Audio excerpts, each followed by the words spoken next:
Israel, Iran, America ఈ దేశాల మధ్య జరుగుతున్న యుద్ధం అనగానే మనకు గుర్తొచ్చేది పెట్రోల్, డీజిల్ రేట్లు పెరగడం, లేదంటే గ్యాస్ సిలిండర్ ధరలు మండిపోవడం. కానీ ఈ యుద్ధం వల్ల మరో కష్టం కూడా రానుంది. అదేంటంటే అంతర్జాతీయ ఉద్రిక్తల వల్ల భారత్లో కాండోమ్ల ఉత్పత్తిపై తీవ్ర ప్రభావం పడింది. కేవలం చమురు ధరలే కాదు, ఇప్పుడు సురక్షితమైన శృంగారం కూడా భారంగా మారబోతుంది. అసలు యుద్ధానికి కాండోమ్లకు సంబంధం ఏంటి? భారత్లో కాండోమ్ల కొరత ఎందుకు రాబోతోంది? ఈ వీడియోలో పూర్తి వివరాలు తెలుసుకుందాం. కాండోమ్లను తయారు చేయడానికి కేవలం రబ్బర్ ఉంటే సరిపోదు, దానికి కొన్ని కీలకమైన రసాయనాలు కావాలి. ఇప్పుడు యుద్ధం వల్ల ఆ రసాయనాల సరఫరా ఆగిపోయింది. రబ్బరు పాలు లేదా లాటెక్స్ గడ్డకట్టకుండా ఉండాలంటే అమ్మోనియా తప్పనిసరి. ప్రపంచవ్యాప్త అమ్మోనియా అవసరాల్లో 86% గల్ఫ్ దేశాల నుంచే వస్తుంది. యుద్ధ వాతావరణం వల్ల దీని సరఫరా నిలిచిపోవడమే కాదు, దీని ధర ఏకంగా 40% పైగా పెరిగింది. సిలికాన్ ఆయిల్, కాండోమ్ల లూబ్రికేషన్ కోసం వాడే ఈ ఆయిల్ను మనం విదేశాల నుండి దిగుమతి చేసుకుంటాం. ప్రస్తుత పరిస్థితుల్లో దీన్ని ఇంపోర్ట్స్ కూడా నిలిచిపోయాయి. సరుకు ఉంది, కానీ అది మన దేశానికి చేరడమే పెద్ద సవాలుగా మారింది.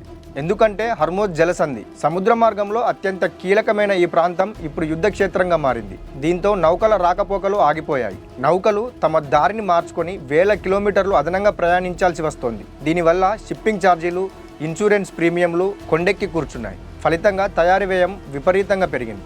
భారతదేశం ఏడాదికి దాదాపు 400 కోట్ల కాండోమ్లను ఉత్పత్తి చేస్తుంది. ఇప్పుడు మన దేశంలోని దిగ్గజ కంపెనీలు ఈ సెగను అనుభవిస్తున్నాయి. హెచ్ఎల్ఎల్ లైఫ్ కేర్ ప్రభుత్వ సంస్థ అయిన ఈ కంపెనీ ఏడాదికి 221 కోట్ల యూనిట్లను తయారు చేస్తుంది. ప్రభుత్వ కుటుంబ నియంత్రణ పథకాలకు ఇదే మెయిన్ సోర్స్. ఇప్పుడు అక్కడ ఉత్పత్తిపై నీడలు కమ్ముకున్నాయి.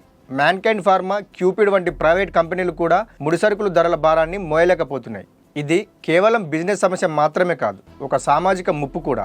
ముడిసరుకుల ధరల వల్ల భవిష్యత్తులో కాండోమ్ రేట్లు 10% నుంచి 20% వరకు పెరిగే అవకాశం ఉంది. ధరలు పెరిగితే లేదా కొరత ఏర్పడితే గ్రామీణ ప్రాంతాల్లో ప్రజలు సురక్షితం కాని పద్ధతుల వైపు వెళ్లే ప్రమాదం ఉంది.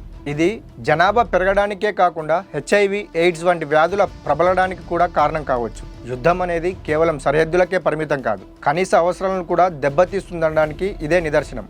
దీనిపై మీ అభిప్రాయం ఏంటో కామెంట్ చేయండి. మరిన్ని ఇంట్రెస్టింగ్ అప్డేట్స్ కోసం విధాత ఛానల్ను తప్పకుండా సబ్స్క్రైబ్ చేయండి.